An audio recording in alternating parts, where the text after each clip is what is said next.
taken on edge. He lost a little bit of weight, and I didn't know why. What I couldn't ever have imagined, but found out through one of his friends, was that Kyle used to have a meth problem. And when Kyle went back to Tucson for spring break, he started hanging out with the same guys again. Now, you all know, I'm sure, a little bit about meth and what it can do to a human, to a body, to the cells within it. But I'm going to tell you a little bit more today and hopefully give you a little better example of what meth can do. So, meth can come in any variety of the following things. It can come in different forms of crystals, which is the most common, but amphetamines have been used for a long time. I did a little bit of research, and I dug back to as far as World War II, when methamphetamines were used.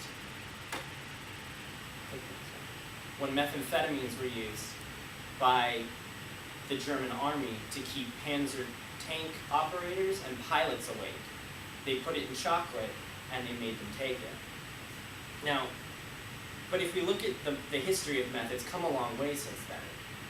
When I first started researching it, I didn't know how far back it had originally started, but it was really enlightening to find that out. You see, since then, we have legalized a great deal of drugs. And with this illegalization, things became a lot harder to get. And with that, crime became a huge problem. So you had that pressure from society making people go out of their way to prepare drugs. Eventually that led to meth labs. Now, how many of you think you could guess which state had the most meth labs in 2005? Anyone? Would it be maybe Washington, Hawaii? Missouri. They're all good guesses. Actually, Missouri is the one. In 2005, it had over twice as many as any other state. It had 2,200 meth labs that they found in Missouri in 2005, which really caught me off guard because you think about meth as a local thing. You think about it being a Southwest or something close to you. And so to know that it's actually infiltrated the entire United States is kind of eye-opening. So we've been over the basic history of meth. But what we're going to do next is talk about some of the effects that meth has.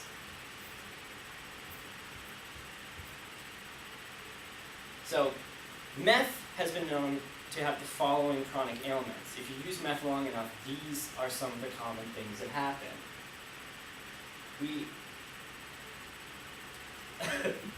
We see that depression, anxiety, hallucination are just the beginning of what can happen to people. And there's a really important reason for this. Meth isn't like other drugs. Meth actually fundamentally alters the way your brain operates. It actually stops your brain from working the way it does and changes it. Can I go to the next slide, please? This is a normal control brain. This is what is commonly known as a PET scan. It's kind of like an MRI for those of you who are not familiar with it.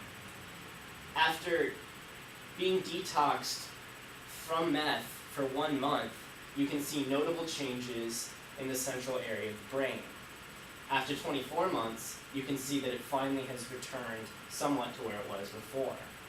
This is a huge, huge thing. Cocaine and other narcotics don't do anything nearly as close to this.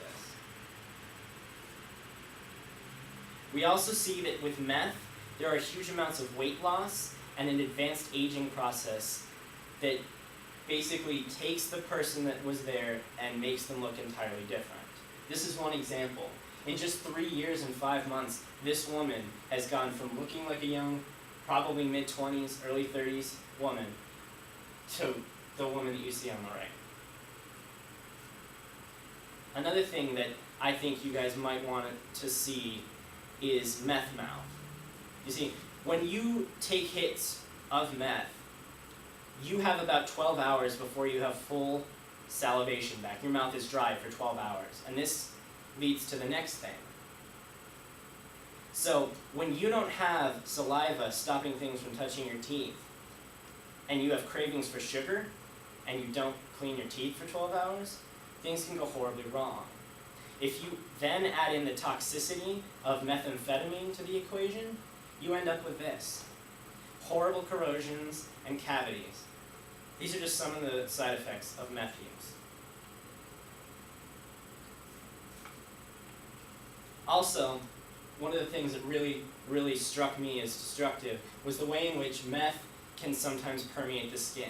You can have formication, which is just plucking at the skin, or you can have things like this, where when you overdose on meth, it can actually permeate through your skin and burn you. So today, I want you guys to take home something important. So we all know that meth is a destructive thing, but hopefully what I want you guys to take home today is that it can destroy bodies, minds, people, and communities. And I want you guys to tell the people you know about this. Thank you. I don't like not having a clicker.